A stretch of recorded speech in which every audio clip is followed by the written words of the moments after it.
Hello everybody! Have you ever been on an airplane during a strong side wind or during a storm, or when one of the engines stops working? Yeah, it's not the best thing that can happen to you. I hope you never have to live through something like this. However, if during a trip something does happen to the aircraft, the pilot has to make an effort and demonstrate his abilities to balance the plane and land the aircraft without killing people. In this video, we're going to show you the 10 most extreme landings that fortunately ended well. Are you ready to fly at thousands of feet above the earth? Then let's get it on.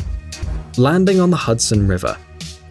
It may sound incredible, but sometimes the presence of a duck or other bird is enough to cause an air crash, although this happens very rarely. The passengers on the New York-Seattle flight enjoyed an emergency landing on the Hudson River after their Airbus A320 was attacked by a gang of geese. 1 minute after takeoff, passengers noticed flames coming out of the engines. The geese were fried in the engines, ruining them. The aircraft captain informed the air traffic controller of the accident and issued an alarm signal. But in a matter of seconds, he realized he couldn't keep the plane in the air or fly back to the runway. Although very risky, the only option to save the crew and the 150 passengers was to land on the Hudson River, and so he did. The incredible professional maneuver was a success. The passengers, alive but frightened, went out through the wings of the floating plane and waited for the lifeguards.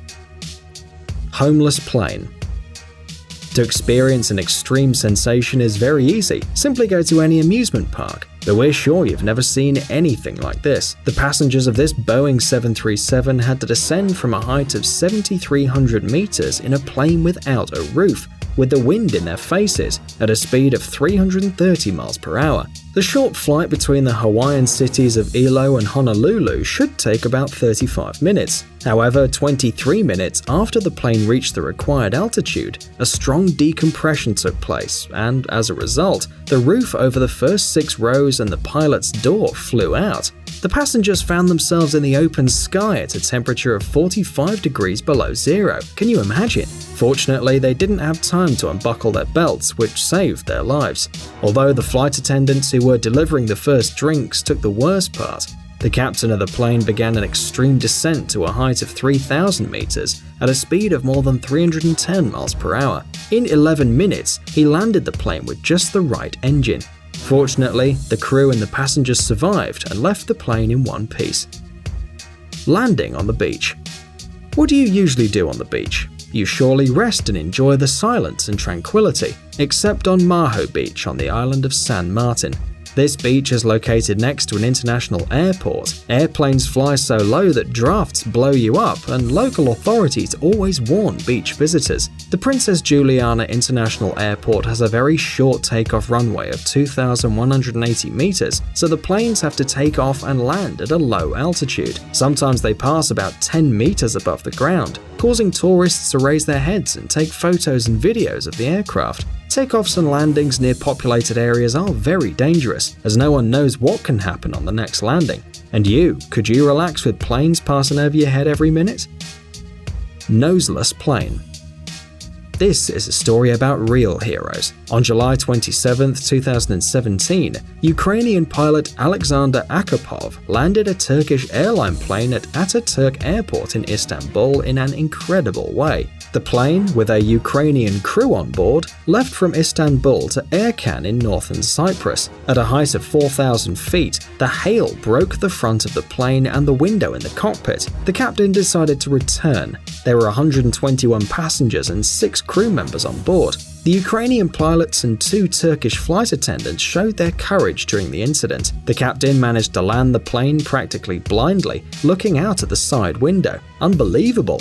When he landed, the airport welcomed him with a round of applause. The pilots of other planes greeted him with their lights or approached him to shake his hand. We believe that this action deserves respect. Pilot on board. It is difficult to find a person who's mounted on the roof of an airplane, but that doesn't mean they don't exist. In 1990, Tim Lancaster, a pilot with more than 11,000 hours of experience, was flying an aircraft from the UK to Spain. At 7:20, the plane left Birmingham Airport for the peninsula. In 13 minutes, the plane reached a height of 16,400 feet, and the captain calmly loosened his seatbelt. But suddenly, there was a crash and the captain's windshield flew away. And so did the captain. Fortunately, his feet got trapped in the cockpit while his body was stuck to the fuselage by the wind. The crew members grabbed the captain with both hands so as to not drop him. The co-pilot began an urgent descent and issued an alarm signal, and so they flew to the nearest airport so they could land. Tim, frozen and with several fractures in his arms, but alive, received help and 5 months later returned to the air. Passengers and crew had to experience this incredible adventure because of the mechanic who changed the windows on the plane the day before. He placed the glass with the wrong screws. The error was 1 millimeter in diameter. But well, fortunately they all came out alive. We can say that even Hollywood's riskiest doubles wouldn't dare do something like that. Smoke cloud. This Boeing 747 was making a long flight from London to Auckland, New Zealand, with several stops: India, Malaysia, and Australia. But a few minutes after taking off from Kuala Lumpur Airport, something sinister happened inside the plane. Suddenly, the interior of the plane was filled with smoke, and the pilot's windows were covered with flashing sparks. This phenomenon is known among pilots as San Telmo fire, and can be seen in the wings during storms, but this time there were no storms in sight. Afterwards, a bright white light took over the entire plane, and the passengers saw flames coming out of all 4 engines. Everyone was horrified as the engines had stopped working. The co-pilot and the crew tried to restart them, but they were unsuccessful. Many were already waiting for death, but a miracle happened. At an altitude of 13,500 feet, the 4th engine started, and then the other 3. The plane managed to reach Jakarta Airport and land. The 248 passengers and 15 crew members landed safely on the island, where a volcano had just exploded. In fact, the incident was caused by a cloud of volcanic ash that affected the plane. Gimli glider. Gimli glider is the name of an Air Canada Boeing 767 that once performed an impressive landing.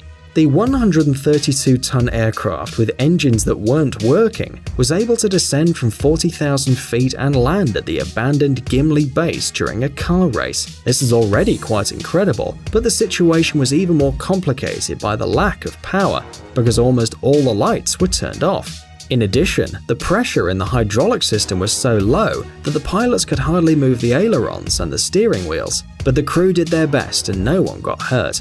The reason behind the incident was a mistake by Ottawa airport workers who confused kilograms and pounds. Picture this: instead of 20 tons of kerosene, the plane received only 5 tons. But the crew got out of the situation alive because one of the pilots knew about the existence of an abandoned airbase. Lucky bastards.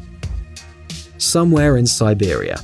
On the 7th of September 2010, a Tu-154B plane from the Russian company Alrosa landed deep in the depths of the forests of Siberia while flying from Yakutia to Moscow.